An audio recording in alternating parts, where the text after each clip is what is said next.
अस्सलाम वालेकुम बच्चों। आई एम मोहम्मद अदनान सुल्तान, आपका केमिस्ट्री टीचर। तो आज हम पढ़ने वाले हैं second year chemistry chapter number 1 का एक टॉपिक जिसे हम कहते हैं हाइड्राइड्स। तो इस टॉपिक को शुरू करने से पहले आपने 2-3 बातें अच्छे से माइंड में रखनी है कि हम हाइड्राइड्स पढ़ने वाले हैं, और हाइड्राइड का वर्ड सुनकर आपके माइंड में एक ही बात आती है कि सर ये बात तो इसका मतलब ये होगा कि हाइड्रोजन से रिलेटेड होगी। ऑफ कोर्स ये हाइड्रोजन से रिलेटेड है।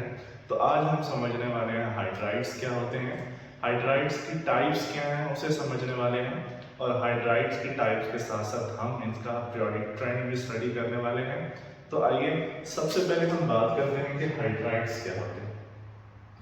अगर मैं हाइड्राइड्स की बात करता हूं तो the binding compound of hydrogen with other element, binding compound of hydrogen with other element, यानी हाइड्रोजन का किसी दूसरे एलिमेंट के साथ बॉन्ड बनाना, ये कहलाएगा बाइंडिंग कंपाउंड। लेकिन बाइंडिंग कंपाउंड में एक शर्त होती है।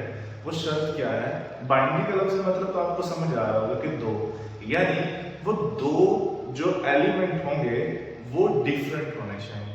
मतलब NaH हो सकता है, CaH2 हो सकता है, MgH2O हो सकता है, H2O हो सकता है, यानी इसमें कभी भी 3 डिफरेंट एटम्स नहीं होंगे, 2 डिफरेंट एटम्स होंगे।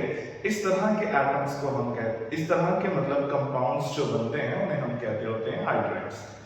तो the binary compound of hydrogen with other element is called hydrides.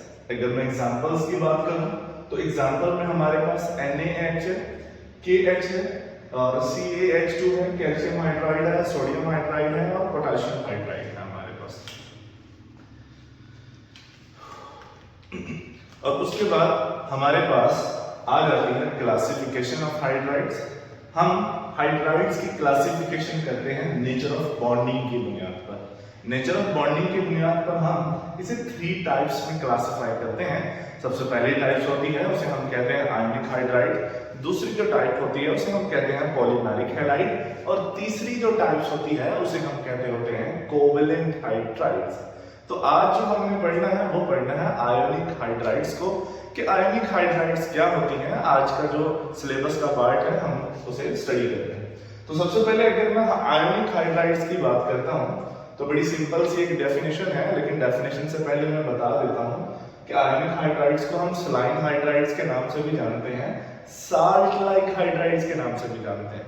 यानी इन्हें हम जो हाइड्राइड्स कह रहे हैं इन्हें हम साल्ट लाइक हाइड्राइड्स भी कहते हैं। सलाइन वो भी टर्म साल्ट से ही निकलती। The hydrides which have ionic bond present in them, यानी ऐसे हाइड्राइड जिनके दरमियान में आयोनिक बॉन्ड होगा उन्हें हम कहेंगे आयोनिक हाइड्राइड्स। और बड़ी सिंपल सी मिथ है आयोनिक बॉन्ड के लिए। वो क्या है कि सर हमने ये पढ़ा हुआ है कि मेटल और नॉन मेटल्स के दरमियान, metals highly electropositive element, non metals highly electronegative element, actual में इनके दरमियान में जो बॉन्ड बनेगा वो कहलाता होता है आयोनिक बॉन्ड। ऐसे ही अगर मैं हाइड्रोजन की बात करता हूं तो हम पढ़कर आए हैं प्रीवियस लेक्चर में कि हाइड्रोजन नॉन मेटल है, और इस तरह मेरे पास सोडियम एक मेटल है। एक्चुअल में सोडियम और हाइड्रोजन के दरमियान जो बॉन्ड बनेगा उसे हम कहेंगे आयोनिक हाइड्राइड्स।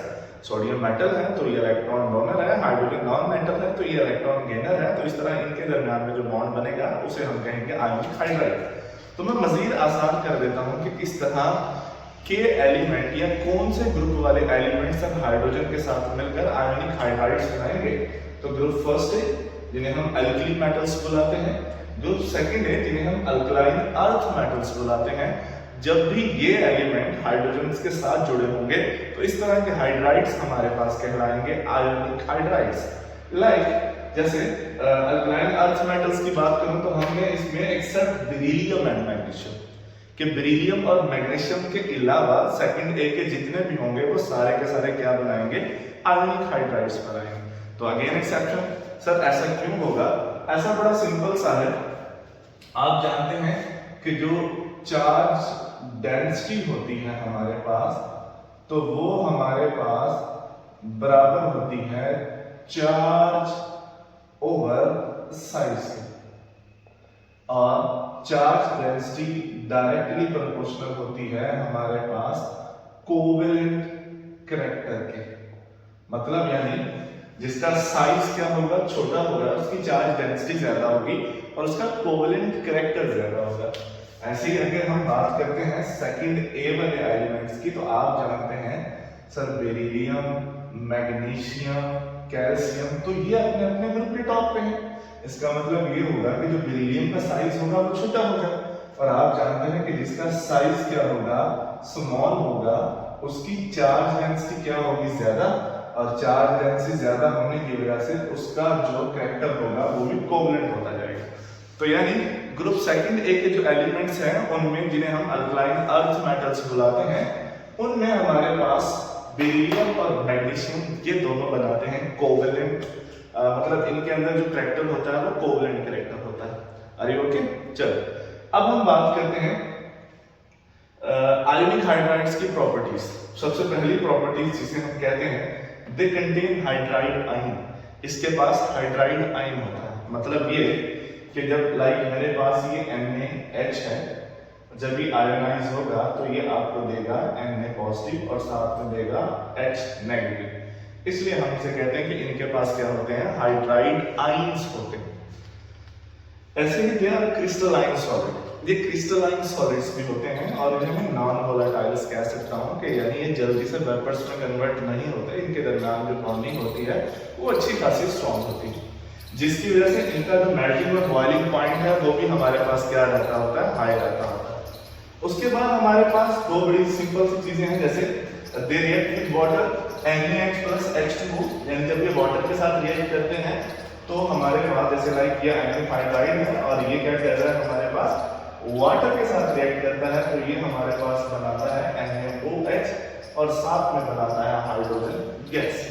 तो यानी ये साथ में बेस बनाता है और साथ में क्या बनाता है, हाइड्रोजन गैस बनाता है। उसके अलावा क्या है, कंडक्टर ऑफ इलेक्ट्रिसिटी, यानी ये इलेक्ट्रिसिटी को कंडक्ट कर सकते हैं। और आपने ये बात बड़ी क्लियर पढ़ी है कि जो आयोनिक सॉलिड्स होते हैं वो दो फॉर्म में इलेक्ट्रिसिटी को कंडक्ट कर पाते हैं, या तो वो एक्व स्टेट में हो, या वो किस स्टेट में हो, या वो हमारे पास हो मोल्टन स्टेट में, क्योंकि इन दोनों सूत्रों में इसके पास फ्री आयंस होंगे और जब इनके पास फ्री आयंस होंगे तो ये बड़ा इजीली इलेक्ट्रिसिटी को क्या कर सकता है, कंडक्ट कर सकता है। उसके अलावा आखिरी पॉइंट बड़ा इंपॉर्टेंट है जो कभी कभी आपसे एमसीक्यूज के तौर पर भी पूछ लिया जाता है, वो क्या है, ionic hydrides are denser than corresponding metal. कि जो आयनिक हाइड्राइड्स होते हैं वो जिन मेटल से मिलकर बने होते हैं, तो आयनिक हाइड्राइड्स जो है वो ज्यादा भारी होते हैं, उनकी डेंसिटी जो है वो ज्यादा होती है। मतलब मेरे पास ये NaH है, ये Na मेटल से मिलकर बना है, तो आप देखिए अगर सोडियम मेटल की डेंसिटी देखें तो वो 0.971 है और आयनिक हाइड्राइड की डेंसिटी देखें तो 1.4 है। इसका मतलब ये है कि जो आयनिक हाइड्राइड्स होते हैं वो क्रॉसबॉन्डिंग मेटल से उनकी जो डेंसिटी होती है वो क्या होती है, ज्यादा होती है। तो इस तरह हमारे पास ये आयनिक हाइड्राइड्स कभी कभी आपसे सिर्फ शॉर्ट क्वेश्चंस के तौर पर भी जो है वो कर लिया था। तो अब हमने स्टडी करना है कोवेलेंट हाइड्राइड्स को। तो हम जरा कोवेलेंट हाइड्राइड्स को देख लेते हैं कि हमने कोवेलेंट हाइड्राइड्स में किन किन चीजों को स्टडी करना है। तो सबसे पहले हमने कोवेलेंट हाइड्राइड्स से पहले हम जरा स्टडी करेंगे पॉलीमेरिक हैलाइड्स को। तो जरा हम पॉलीमेरिक हैलाइड्स को देख लेते हैं कि पॉलीमेरिक हैलाइड्स क्या होते हैं। पॉलीमेरी मर में होता है यूनिट्स, तो काफी सारे यूनिट्स मिलते हैं तब जाकर ये पॉलीमेरिक हैलाइड्स जो है बनते हैं। और पॉलीमेरिक हैलाइड्स को हम हाइड्राइड्स को हम इंटरमीडिएट हाइड्राइड्स भी बुलाते हैं। तो the element like beryllium, magnesium, zinc, cadmium, indium combine with hydrogen to give polymeric halides. जब बेरिलियम, मैग्नीशियम, जिंक, कैडमियम और इंडियम हाइड्रोजन के साथ कंबाइन होते हैं तो वो हमें पॉलीमेरिक हैलाइड्स देते हैं। लाइक एग्जांपल्स के तौर पर BeH2, ZnH2, CdH2, ये पांच आपको याद करने इसलिए भी जरूरी है। तो इन हाइड्राइड्स को कभी कभी आपसे एमसीक्यूज के तौर पर ट्रीट कर लिया जाता है, तो आपने इन्हें बड़ा अच्छे से देखना। उसके बाद हमारे पास आ जाती है इसकी प्रॉपर्टीज। अगर हम प्रॉपर्टीज की बात करते हैं तो प्रॉपर्टीज में सबसे पहले हमारे पास इसकी जो प्रॉपर्टीज होती है वो आयनिक और कोवेलेंट हाइड्राइड्स के बिटवीन होती है। और और दूसरा ये कोवलेंट इन नेचर होते हैं। तीसरा हैव पॉलीमेरिक स्ट्रक्चर, इनके जो स्ट्रक्चर्स होते हैं वो पॉलीमेरिक्स होते हैं, काफी यूनिट्स मिलकर एक स्ट्रक्चर जो है वो बना रहे होते हैं। तो ये बात एमसीक्यूज के तौर पर बड़ी इंपॉर्टेंट है कि जो आपके पास पॉलीमेरिक हाइड्राइड्स होते हैं ये हमारे पास एक्चुअल में इनकी कौन सी नेचर रखते हैं, ये कोवलेंट नेचर रखते हैं। तो एग्जांपल के तौर पर जरा आप देखिएगा कि बेरिलियम BeH2 ऐसे ही फिर एक रिंग, ऐसे ही एक फिर रिंग और ऐसे ही फिर रिंग। तो इस तरह आप एक और बात भी नोट कर रहे होंगे कि यहाँ जो पॉलीमेरिक हाइड्राइड्स में हाइड्रोजन जो है वो ब्रिज का काम कर रहे हैं, हाइड्रोजन जो है वो ब्रिज का काम कर रहे हैं। तो आपने अच्छे से अंडरस्टैंड करना है, ये कहलाता है हमारा पॉलीमेरिक हैलाइड्स। मैं पहले ही बात समझा चुका हूँ कि ये क्यों पॉलीमेरिक हाइड्राइड्स बनाते हैं, ये वाली टर्म मैं आप लोगों को ऑलरेडी अंडरस्टैंड करवा चुका हूँ। कोवलेंट हाइड्राइड्स हमारे पास क्या होते हैं? The hydrides which have covalent bond present in them, ये ऐसे हाइड्राइड्स होते हैं जिनमें कोवलेंट बॉन्ड प्रेजेंट होता है, इन्हें हम कहते हैं कोवलेंट हाइड्राइड्स।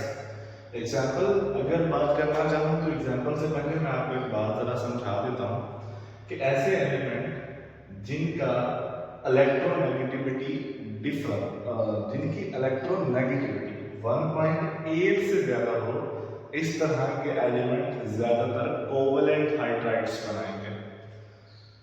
अगर ग्रुप्स की बात करें तो ग्रुप 3rd A से लेकर 7th A तक, तो ग्रुप 3rd A के लास्ट में इंडियम भी आता है, इंडियम को निकालकर बाकी 3rd A से लेकर 7th A तक के जो एलिमेंट्स होंगे ये सारे के सारे हमारे पास कोवलेंट हाइड्राइड्स बनाएंगे, लाइक CH4 H2O।